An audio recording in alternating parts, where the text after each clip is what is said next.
So when you interact with a lesser advanced civilization, aka Earth,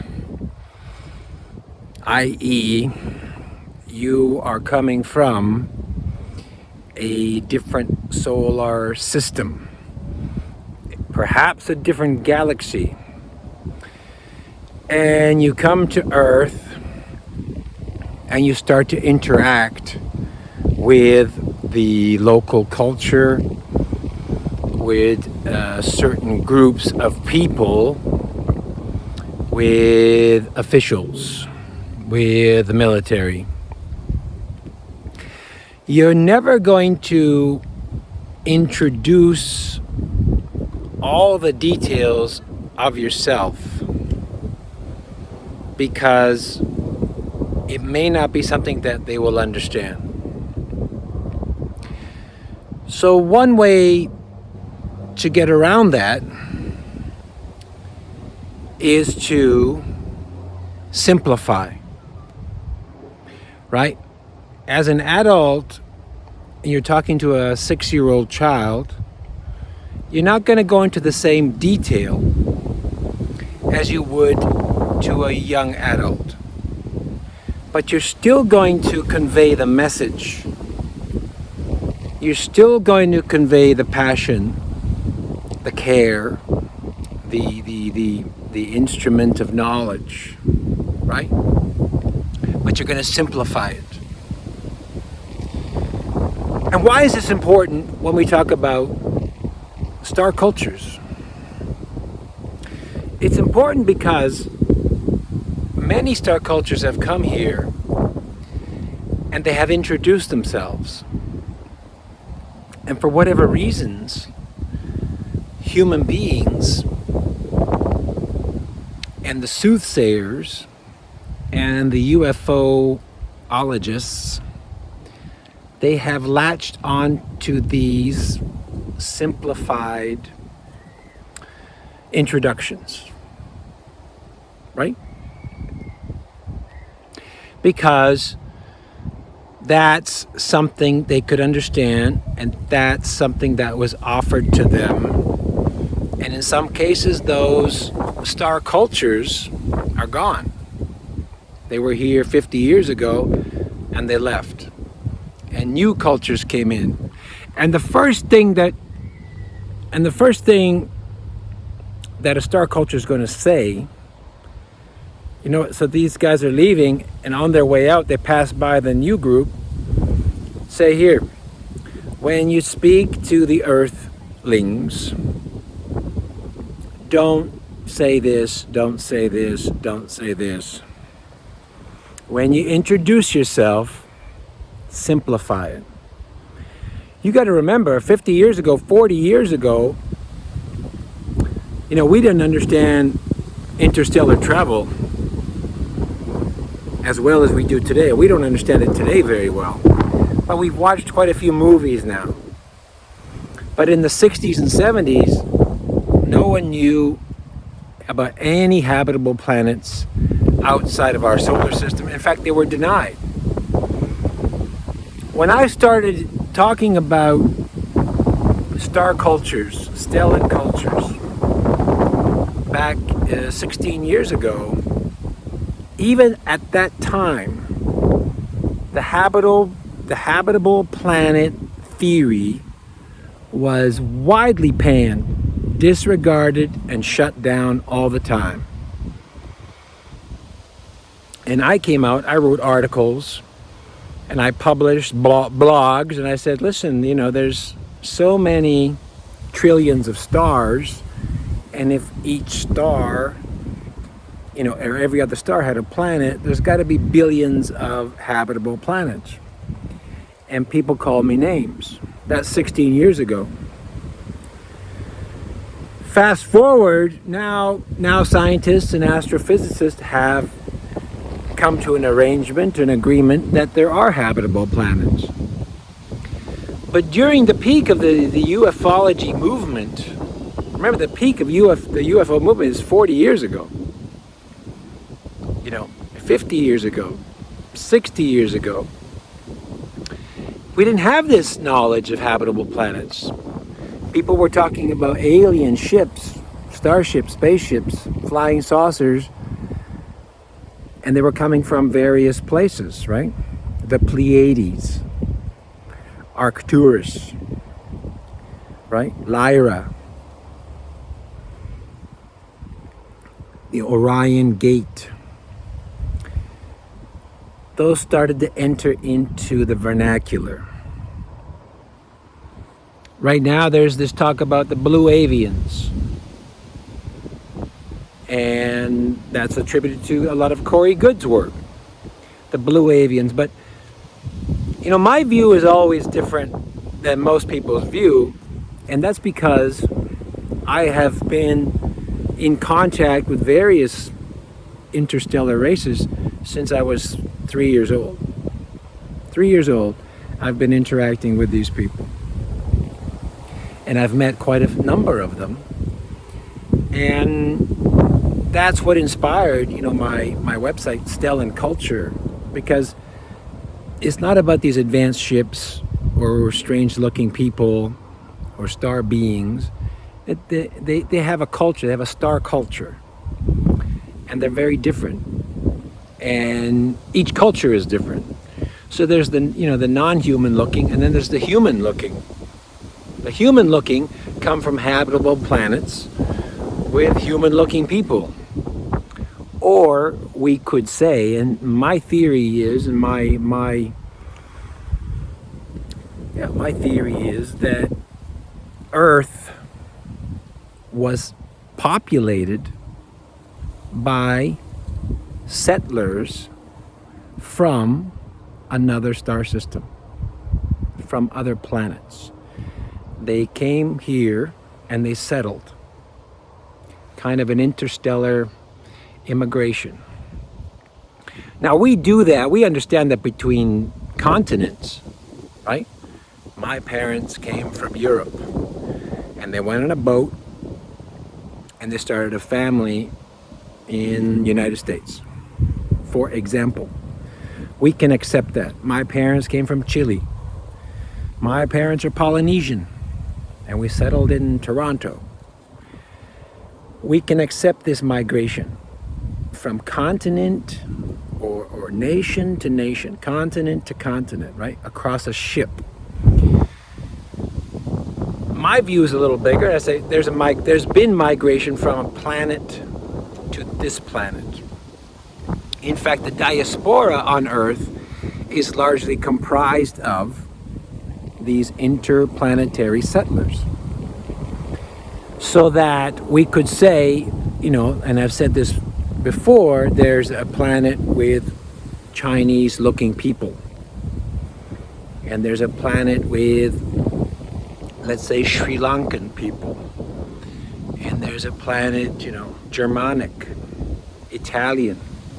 There's a planet with Polynesian looking people. They may not speak the same languages. They may have different features, right? Because there's been a lot of genetic modification. There's been genetic engineering. There's been, as soon as you come to a planet, your genetics, you change, your demeanor changes. Depends on the food you have and the environment and the stresses. All that starts to affect you, right? So there's been modification. So a Chinese person here may not look the same as an Asiatic person on another planet, but they could have a shared heritage, genetic heritage. That's my theory. That's my understanding. On top of the human looking, there are these non-human looking, right? The mantids, the cat people, the dog people. Some people have seen elephant looking people. There's the gray skin. There's the short grays. Sometimes people call them the Zetans. So that we have all these names, the tall grays, the short grays. and the blue avians. Well, the blue avians, just in case people don't realize, they themselves don't call themselves blue avians. Blue is an English term, is a human term. Avian is a human term. They don't call themselves, they're not, if you look at what their actual names or their race, it's not the blue avians. But for convenience, when addressing lesser developed cultures, they can accept the term blue avian. But if I were to speak to them, I would not call them a blue avian, because that's not what they're called. And so we simplify, right? We simplify. That's like the grays. I may refer to them to you as a tall gray. I would not refer to them as a tall gray if I were to interact with them, just as the short grays. But for convenience, we simplify.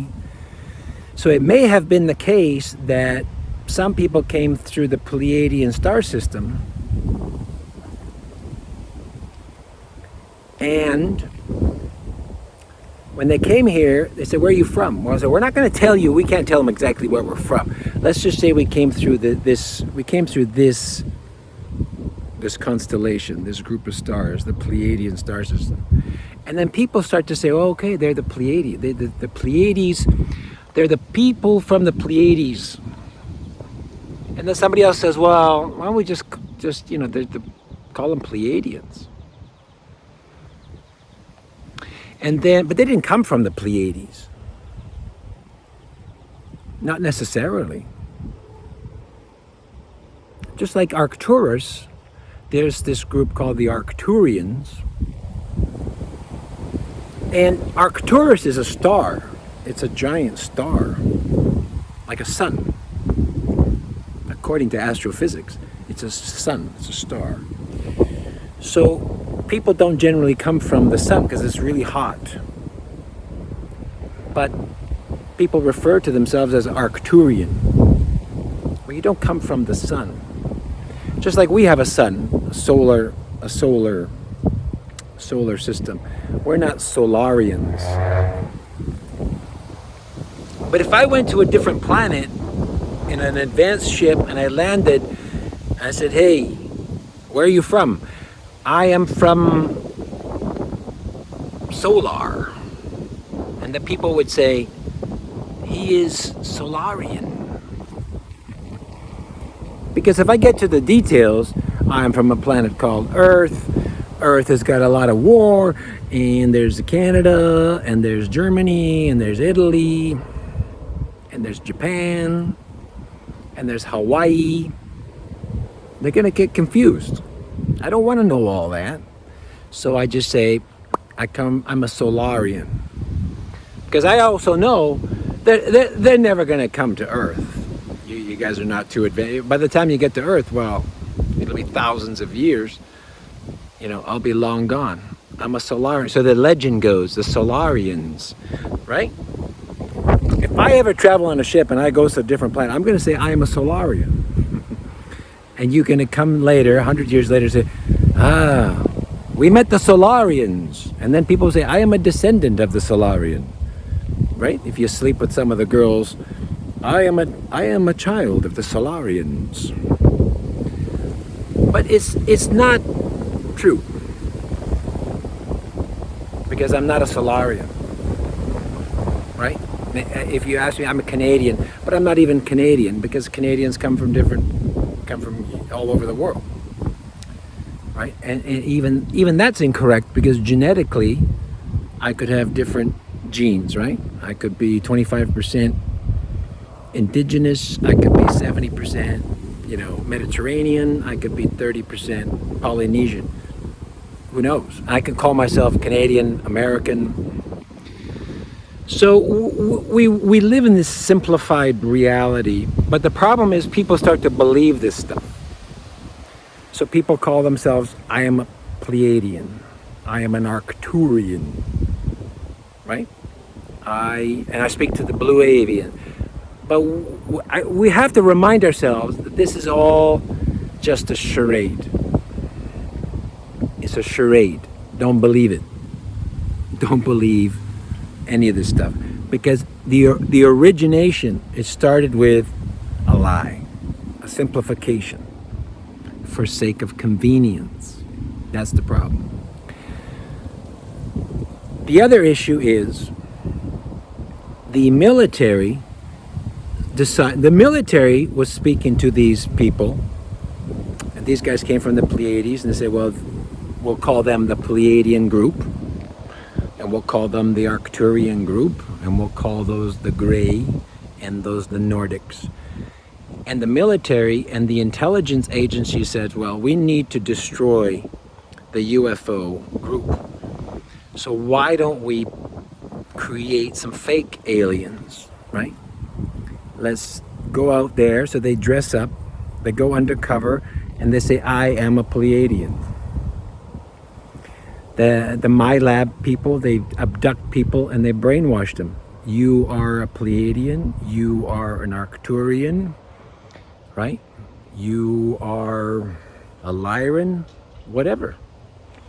So now people are getting brainwashed, programmed, and they wake up and they say, I had a dream last night that I am from the Lyra and I'm a Lyran. And somebody online who's also an agent, undercover agent, says, I'm a Lyran too. And then people feel validated and they form the Lyran group. They form the Pleiadian group. But what's happened is the intelligence agencies, counterintelligence, has now muddled an already muddled picture, right? Because there's no such thing as a Pleiadian as per se. Just like the Andromedan, again, I've said this before, Andromeda has a 1 trillion stars, the Andromeda galaxy, 1 trillion stars, and there's billions of planets. So there's no such thing as I'm an Andromedan, because we gotta find out which planet are you from, which segment, which section, which star. We could even pick a star. I come from this star in the Andromedan galaxy. But if they came here, I'm not denying the people came from the Andromeda galaxy. I'm saying they're not Andromedans. They may have come from there and just simplified. Oh, we come from Andromeda. And so people said, oh, we'll call them the Andromedans for simplification.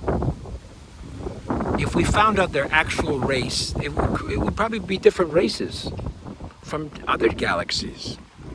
And they just happen to, they call themselves that for the sake of convenience, so that they can interact and teach and share. So when they bring somebody aboard their ship, they say we're Andromedans, but they're not Andromedans. That's my point. I mean, you understand my point. They technically they can say I'm an Andromedan. It's just like technically I can say I'm a Solarian. But it's partially true. I come from the solar system. I'm a Solarian, but it's not true. It's a simplification for the sake of convenience, for the sake of teaching and sharing, and it's just the sake of getting through to a lesser advanced culture. Now, so that all that simplification is going on, and within that, you have the counterintelligence creating these fake, building on this fake groups, because they've been in contact with these people. So let's muddle the picture. Let's say you're a Pleiadian and you need to do this, and they start programming people. And they copied star beings who came here and they abduct people and they contact people and say, we are from your planet, we want to connect with you, we want to help you, right? That's part of the agreement. That's part of the incarnation agreement. So they come here and they contact these contactees, which is genuine.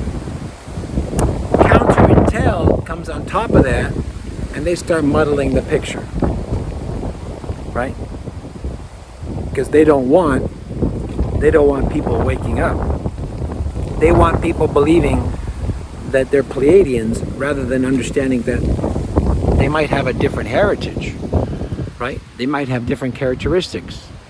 Because it may not make sense, but if you focus on, if you have advanced abilities and you focus on a false assumption, a false narrative, all your energy goes into this false narrative and you don't build your true self. You might have a lot more ability, right, than a Pleiadian. Yeah, you can do this as a Pleiadian. And then people tell me, well, these groups of people, they contact them.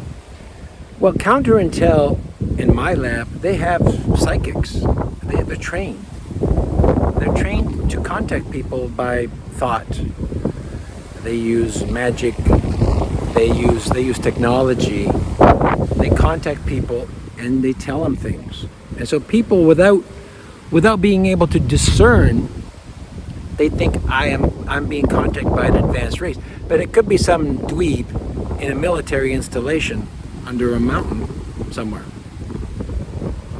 It could be some remote, a remote worker working from home, working for Counterintelligence, right? Using their ability, contact them. You are a lion. We love you. Anybody with a basic skill can do that, right? I am your uncle. I have been watching you for all these years. That's all they have to do, right? It's not difficult. It's not difficult to do. The problem is, if you're not trained, if you cannot discern, you think this is real. And you wake up going, and they say, don't, and often they say, don't, keep it a secret. You are a Pleiadian, but don't tell anybody. It's our secret. And now you know you're being manipulated. Because that's not Stellan cultures necessarily do, right? You are special. And then they'll come, you will be on a stage, right? Oh, I'm gonna be famous. Ma, I'm gonna be an actor. Because now there's all of this muddling. Muddling is a nice word for what it really is. And so we have this real confusion, okay? So things are not what they seem. People are not who they say they are. Just because you say that's a blue avian, yeah, but that's not a blue avian. That's a very advanced race. That if you see an aquatic person, that's not an aquatic person who could swim underwater. They have a name. They have a heritage. And it's just too big. It's too much for us to process until we can get to a point of disclosure.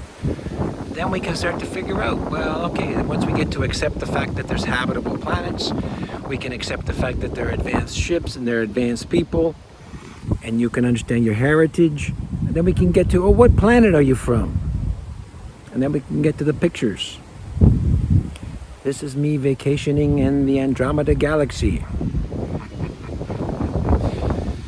Right? So you understand there's two sides. There's this initial approach and a simplification, and there's this muddling from the military, counterintelligence, you name it, my lab.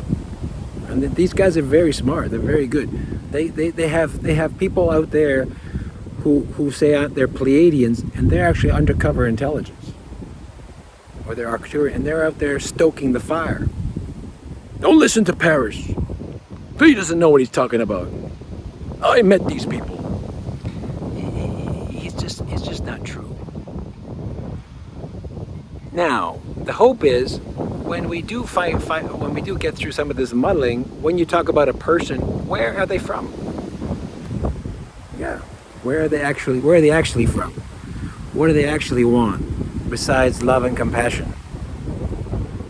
Okay? I'm not going to go to a planet, a different galaxy. I'm going to land. I'm a Solarian. I bring love and compassion. That's like out of a kid's book. And they came from Solar, and they said, we bring love and compassion, and that's it. And a few chocolate bars. But that's all, And we're not going to give you our ships. Forget it. No, that's not a culture. That's a fake culture. Okay? And then we can get into they can implant people with fake memory implants that they're Pleiadians or that there's different star systems. They can implant a fake memory. I remember on a ship I saw something, and it's fake. They're fake memories. And the star people, they use implants all the time. So you understand, the military is borrowing from what actual star people do, and they're using it to manipulate people. The abductions, the fake memory implants, the brainwashing, the contact, they're using the fake alien names. So that's the issue. There's a real thing going on, and then there's this muddling. And so it's hard to get through it, but be careful, be discerning. Don't be a skeptic. Don't say, well, okay, there's no. But the Pleiadian is, where are they really from? Who are they? Besides love and compassion, right? And there's many different groups. There's human-looking people that they're not going to tell you their names, and they come from a different planet. And do we need to know their planet? Can we just accept the fact that they're knowledgeable, they're here to help? A lot of races, they come here to help and then they leave, right? Just like I would go to a third world country, I would help the irrigation system, and then I would go back home. Mrs. Paris, where were you? Well, I spent 3 months in a third world country helping with their sewage. That happens all the time. I don't go to the third world country and say, hey, I'm from Canada. Look at me. You can be Canadian too. Like, you just go there. It's just like a service. It's like a duty, right? Foreign service. That happens all the time. For whatever reason, people are dwelling on this, I'm a this and I'm a that. Right? I'm a this, I want to be this. I don't want to be myself. I want to be this, I want to be that. These guys are fighting over here, over there. Forget about it. Like, let's get back to logic. People come here from different planets. They look human, they don't look human. Learn from them, better yourself, understand that there's a cover-up, and let's just not make a big deal out of it. There's the space monsters, let's get rid of it. There's no space, but there's just as many space monsters as there's serial killers. Why dwell on it? There are dark star people.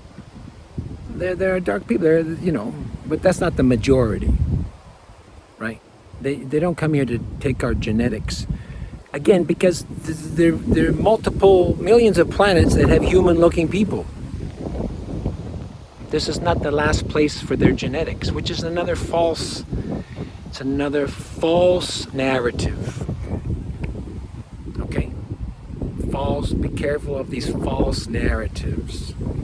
If you want to believe you're a Pleiadian, go ahead.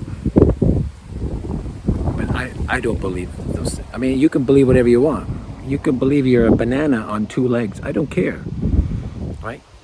It doesn't matter to me. But it's important if you're deceiving yourself. It's important if you're following a false narrative that there's counterintelligence telling you what to believe. So we have to try to stay on top, stay logical, common sense. Common sense, other habitable planets. Some people look human, some people don't. Do we have to dwell on the names? No. For sake of convenience, yeah. But if I refer to the Andromedans, I'm not thinking they own the whole Andromeda galaxy. That would be very powerful. They would control the universe. But for convenience, I will entertain it, sure, Andromedan, whatever. But that's not where they're from. That's not who they are. And we know that they come here with some purpose, right? They've got some compassion. When I go to a third world country, I go there with compassion. I want to help. I want to simplify, and I want to help. So if the people come from Andromeda, they came here to help. Whether it's philosophy, spirituality, knowledge. So that we can appreciate. But for some reason, people dwell on these names. And that's how you can get controlled. You get controlled on the names. So don't get controlled. Don't follow the false narrative. Be open-minded. Don't be a skeptic. Be discerning. If you're not sure where they're from, who cares? As long as if they're teaching you and helping you and guiding you, and you're a better person, and you're healthier, and you're not doing stupid things, and you're not violent, then that's who they are. They're people helping you from a different place. That's enough. Yeah, they come from a different place. I don't understand where, but they help me. They've helped me. They're good. If they're telling you bad things and they're brainwashing you and your energy's low and you're saying all kind of crazy stuff, then those are probably the fake ones. That's probably counterintelligence. Some 2-bit psychic magician trying to manipulate you.